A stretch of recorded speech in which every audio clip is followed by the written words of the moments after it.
The Kohinoor, the legendary diamond whose name means mountain of light, is one of the most famous and controversial gemstones in human history. For centuries, it has been a symbol of power, wealth, and divine authority, while at the same time a reminder of conquest, betrayal, and colonial ambition. Today, it rests in the Tower of London as part of the British Crown Jewels, admired by millions of visitors every year. But behind its glitter lies a tale of bloodshed, deceit, and sorrow, stretching back over 7 centuries and spanning multiple empires, rulers, and nations. To truly understand the untold story of the Kohinoor, we must travel back in time to the lands of India, where this extraordinary diamond was first mined and where its journey began. The origins of the Kohinoor are shrouded in mystery, but most historians believe it was discovered in the Golconda mines of southern India, an area famous for producing some of the world's most exquisite diamonds. The Golconda mines, located along the Krishna River in what is now the state of Andhra Pradesh, were once the richest source of diamonds in the world. Among the many gems extracted from the earth, none shone brighter or carried more destiny than the Kohinoor. In those days, diamonds were not just ornamental stones but sacred symbols of divine power.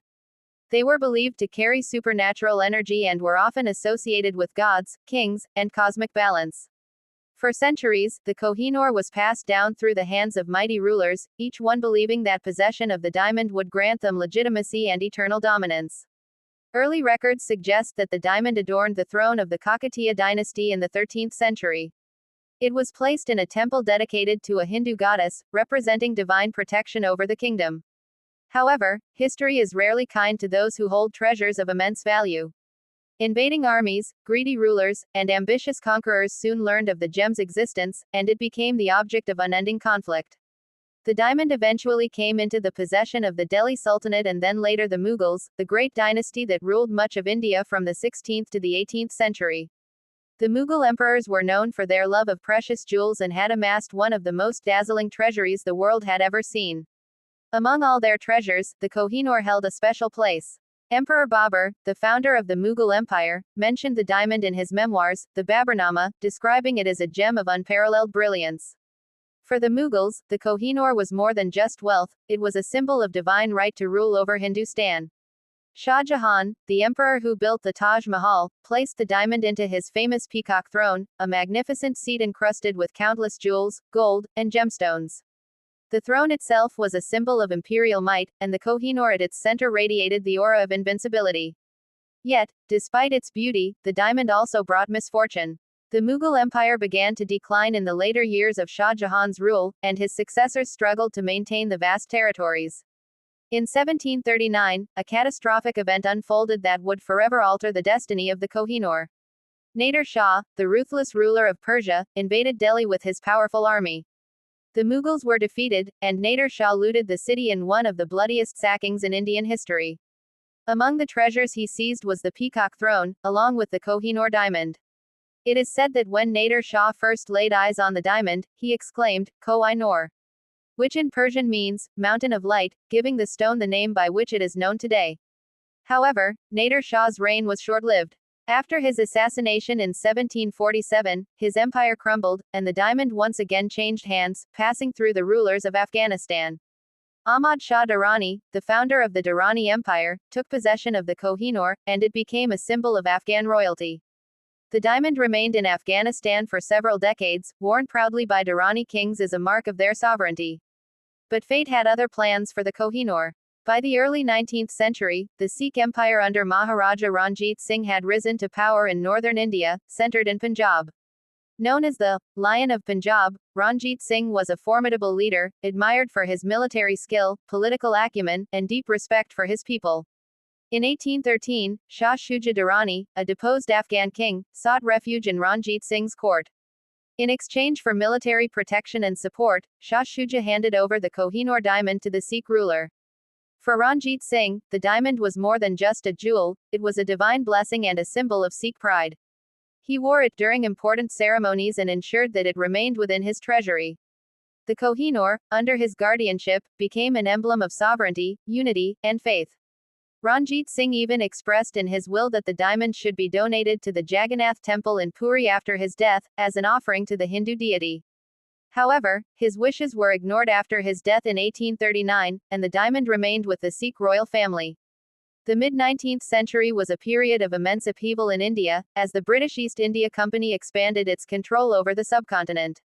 Following the death of Ranjit Singh, the Sikh Empire began to weaken due to internal conflicts and British interference.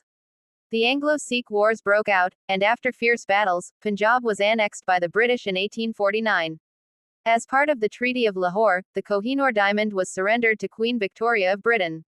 This marked one of the most controversial transfers in history, as many Indians saw it not as a gift or treaty obligation but as an act of colonial plunder. When the diamond was shipped to Britain, it arrived amid great fanfare.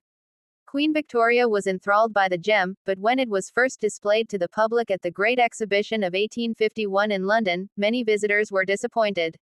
The diamond, though large, lacked the brilliance and sparkle that European audiences expected. To enhance its beauty, the stone was recut by British jewelers, reducing its weight from 186 carats to 105.6 carats but greatly increasing its brilliance. Though the recutting destroyed some of its original charm, it transformed the Kohinoor into a dazzling gem suitable for the crown jewels. The Kohinoor was set into Queen Victoria's crown and later passed down through generations of British monarchs. Today, it rests in the Tower of London, mounted in the crown made for Queen Elizabeth, the Queen Mother, and is displayed for millions of visitors each year. Yet, while it sparkles under the lights, the diamond remains at the center of an international dispute. India, Pakistan, Afghanistan, and even Iran have all laid claim to the Kohinoor at various times, arguing that it rightfully belongs to their cultural heritage. India has long demanded its return, stating that it was taken illegally as part of colonial exploitation. Pakistan, as the successor state to the Sikh Empire's territory, has also asserted ownership. Afghanistan, recalling its Durrani legacy, too claims it.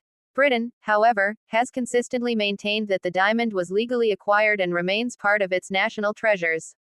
Beyond politics and ownership, the Kohinoor has also been surrounded by myths and legends. One of the most enduring beliefs is that the diamond carries a curse, that misfortune will befall any man who wears it. According to legend, only women can wear the Kohinoor without suffering calamity. Curiously, in its modern history within the British monarchy, the diamond has only been worn by queens and queen consorts, never by kings, perhaps a subtle acknowledgement of this superstition. But what makes the Kohinoor truly fascinating is not merely its brilliance or its disputed ownership, but the way it embodies the story of empires, rising, flourishing, and falling. From the Kakatiyas to the Mughals, from Nader Shah to Ranjit Singh, from the Sikh Empire to the British Crown, the diamond has witnessed the changing tides of history. It has been a trophy of war, a symbol of legitimacy, a sacred offering, and a colonial prize. Every ruler who possessed it believed it would bring eternal glory, yet many met with downfall and despair, as though the diamond carried within it the burden of history itself. Today, when we gaze upon the Kohinoor in its glass case, we see more than just a sparkling jewel. We see the legacy of centuries of conquest, the dreams and failures of kings and emperors, the pain of colonized nations, and the unresolved questions of justice and heritage. The diamond is not just a gemstone, it is a mirror reflecting the complexities of human ambition, greed, and pride. The untold story of the Kohinoor is, in truth, the story of humanity itself, the desire to possess what shines brightest, the cost of that desire, and the shadows that follow even the most dazzling light. Whether it will ever return to its land of origin remains uncertain, but what is certain is that its legacy will continue to inspire awe, debate, and fascination for generations to come. The Kohinoor's journey from the mines of Golconda to the crown of the British monarchy is not just a tale of a diamond but the chronicle of an entire civilization's struggles, triumphs, and tragedies. It reminds us that behind every glittering jewel lies a history soaked in the sweat and blood of countless lives. Perhaps the true lesson of the Kohinoor is that no earthly power can ever truly own something so timeless, for it will always outlast those who fight for it. And so, the mountain of light continues to shine, a silent witness to the rise and fall of empires, a timeless relic of human ambition, and an eternal symbol of the price of power.